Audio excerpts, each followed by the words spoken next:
Dungeon. Good morning, Dungeon. How you guys doing? It's gonna be a 2-for video day. I'm reaching over you. So I'm gonna show you something. First of all, reading list. Great book, great leader. And the reason why I'm bringing up this particular leadership book is this guy's, got handed basically the Civil War. If you know anything about history, and you guys are hearing me listen to this red in the background. Yeah, I'm a Macon guy, right?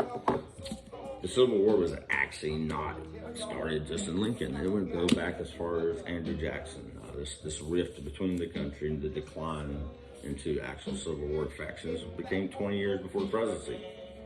How did a wartime crisis leader, what was his strategy, what was his tactics deployed, and how did he rebuild the country before his untimely death? This guy did a lot.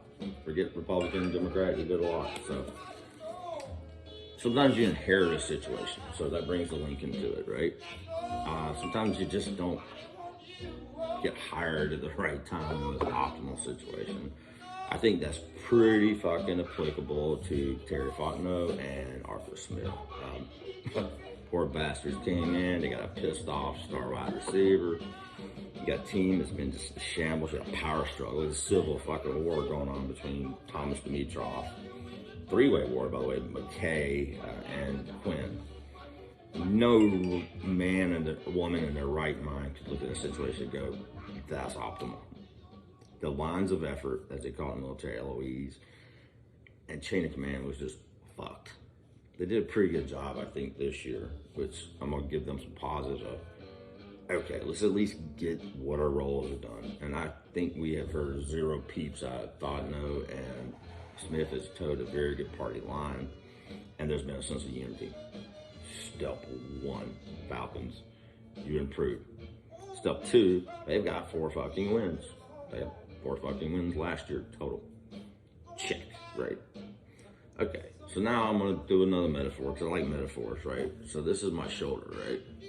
You can see some of it. It hurts like fuck. They cut my arm off, and then they stuck a dildo in it, right? See that pit thing? That's the implant right there.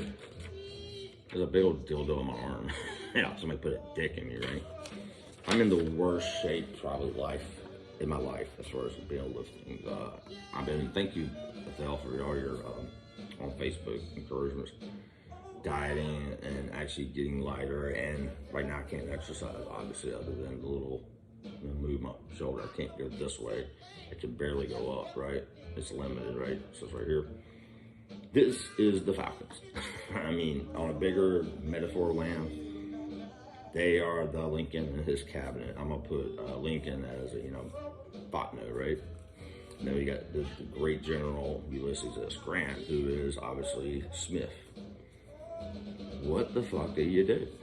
Well, they did the right thing. They got a unity of command, and they seem to be on the same page. Check.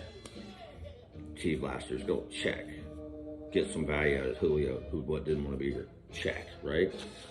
I talked earlier video about time to look at those pieces that we once thought were critical and foundational. Are they really in the age of Civil War, post-Civil War, if you would? No, they're not. It's time for reconstruction. How do you put it all together, right? And ad nauseum, I went through draft-based strategies and tactics, but now I'm going to talk a little bit about the triage aspect, right? So look, I'm going to go, and Val, I'm not calling you out if you read this, but I think the doom and gloom and nihilism is not the right approach on this. And I'm not just, I don't want to sound like the bad boy and be too positive, but I am positive. What the fuck did we expect? I mean, I think Houston 8 wins is legitimate, but I don't think the cover is bereft of talent. There are bright spots. So I'm going to start talking positional pieces now. Vandy, I think you called out about the O-line. It was a great discussion about it. Be careful. I wouldn't just overhaul it. I would not just overhaul it. I would absolutely add a piece using a BPA, if available. Kenyon Green comes to mind. No problem adding an elite, potentially all-pro, 320-pound, 330-pound left guard who is kind of like the Lindstrom of this draft. In a heartbeat, right? Like I said, I didn't know if there were any centers out there that I really saw. I'd have to look harder. But I wouldn't have a problem with a left tackle because Jake is positionally flexible. Jake is a foundation piece. How often do you get a left tackle that can play at a pretty high level for a long time and also play multiple positions? Not often. He's a foundational piece. McGarry, look, I think we overrate how bad he is. Most right tackles struggle against speed rushers, just for the record. That said, if I got a right tackle who could handle it, sure, McGarry becomes depth, right? So that's a positional unit that I don't recommend at complete overhaul. I think 007 said it best. Now, I like your strategy as well. Maybe you go out and you get a vet stabilizer. Maybe you do, like I said, if a BPA falls in your lap, you take him, right? That's probably the only area of strength I find right now on that team that has youth, physical attributes that I want, and the possibility. Because let's not forget, guys, this team was in shambles. It's like my shoulder has been cut open, put back together, right? You notice I can't lift this high. You got to rehab it. You got to rebuild it.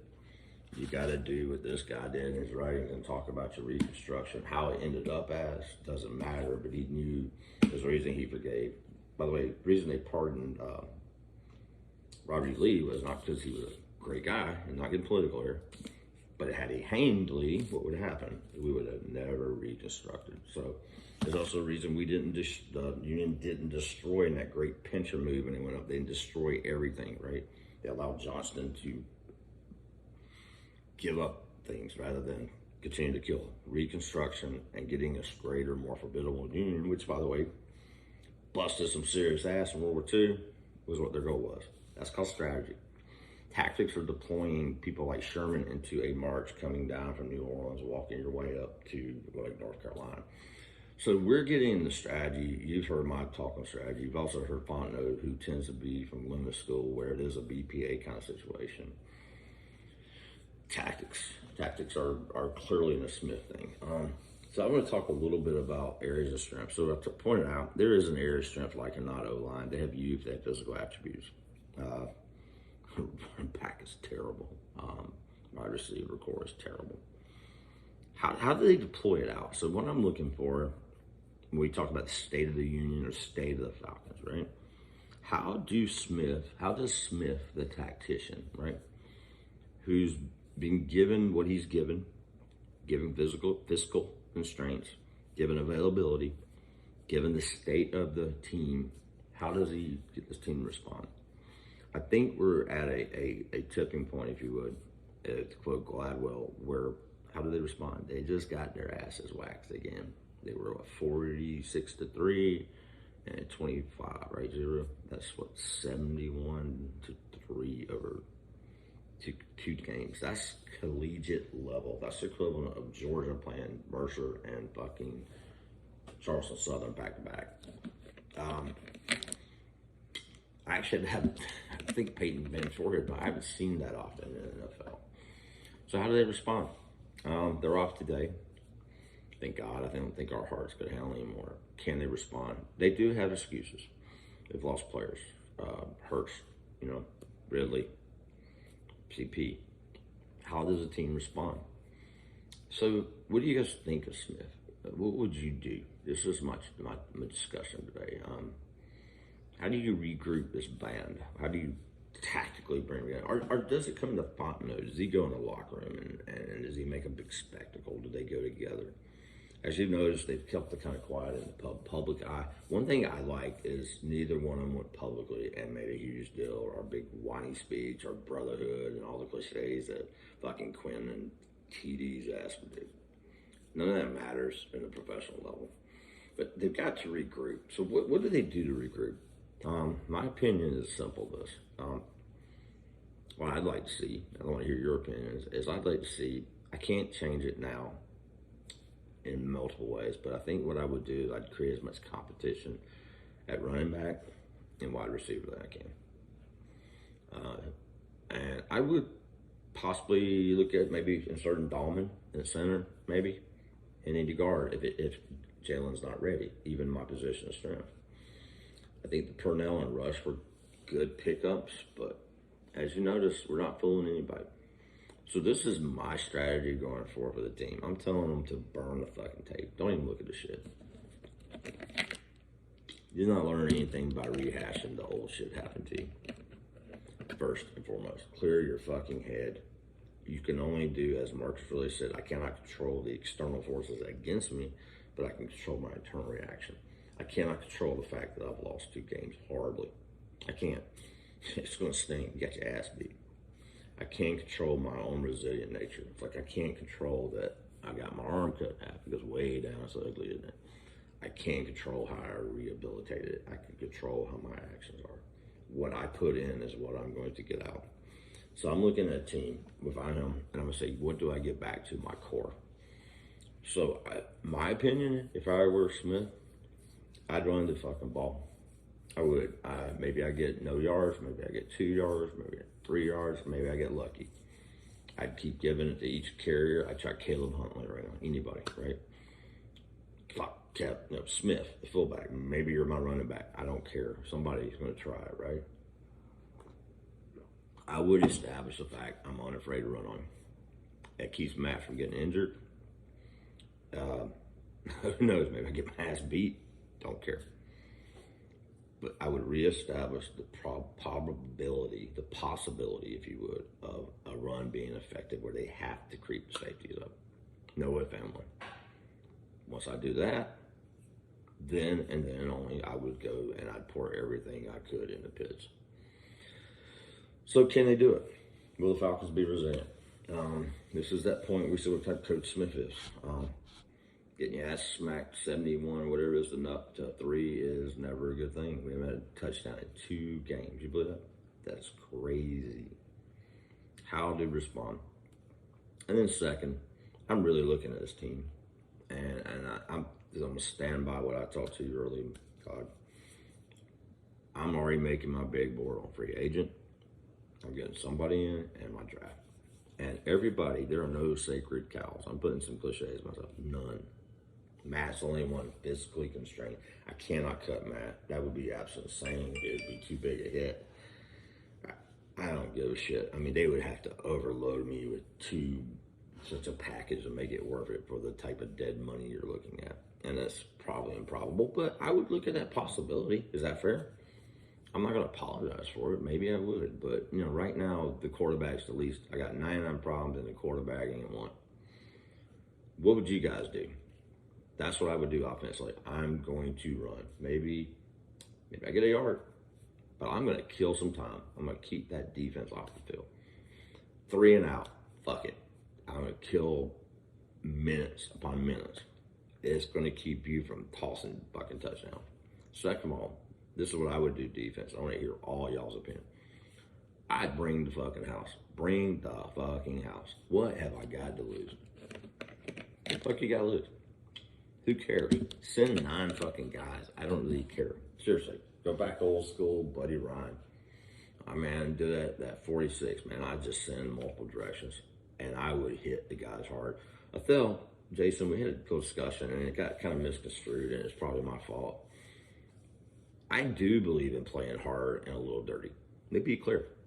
There's no fucking clean wars in business. There's no clean wars. There is no clean wars. There are casualties that happen. But let me be clear. I'm not saying go out and like when I'm talking about Dak and you're talking, I don't mean go out and aim for his fucking knee in his career. But I do absolutely mean I'll take a penalty for slamming to the fucking turf. You know why? It's called physical dominance. Right now we're a soft team. That's exactly what I would have done to Dak. And I would have responded to that 2-point conversion in that manner. You call that dirty, I can't argue. That's your morality. That's your business. I call that showing I'm not a bitch. We like a bitch. I'll take a 15-yard fucking penalty. Now, I'm not career ending him. I don't agree with that. I'm not saying go send a guy in and tell him to nail his knees. I'm not saying try to give him a concussion. But I am telling him, I'm giving him a little ump. Hell, I might kick him in the nuts a little bit when I get up. Is that dirty? Sure, whatever. I don't care. But what it does, it says I'm not scared. We look weak. Right now, we have got to make a dominant game. We've got to show we've got life. What I saw was a bunch of scared, confused players playing not physical and starting to doubt themselves. So let me clarify. Again, not dirty as in I'm headhunting. I'm not advocating hurting anybody per se, But I am advocating. Maybe I put a little oomph when I put him down on that deck. Maybe he thinks a little bit more when he sits in that pocket because I want him to have happy feet. That's what they've been doing to Matt. That's what Carolina did. Just a little bit on, just to remind you, right? Just a little extra. I'd push the limits of the rule, is my point. You call that dirty? I call that being an alpha. Maybe we disagree. You're successful at what you do. You're obviously in good shape. I hear you. But quite frankly, I don't think we can toe-to-toe shit right now. So let's get that clean bullshit out of the way here. Let's just get it out of the way. We got to do what we got to do. All right, guys, I want to hear your thoughts. What would you do? How would you game plan this next plane going up? Would you do like me, 3 yards and cloud of dust until they creep up and go on offense? And would you send the house? Or do you think I'm fucking nuts? Which I am a little fucking nuts. I'm okay with that. So, love y'all. Peace in the Middle East, bacon grease, all the good things in life. Have a great day. Thankfully, none of us have a heart attack day because guess what? There is no fucking Falcons game. Over. Out.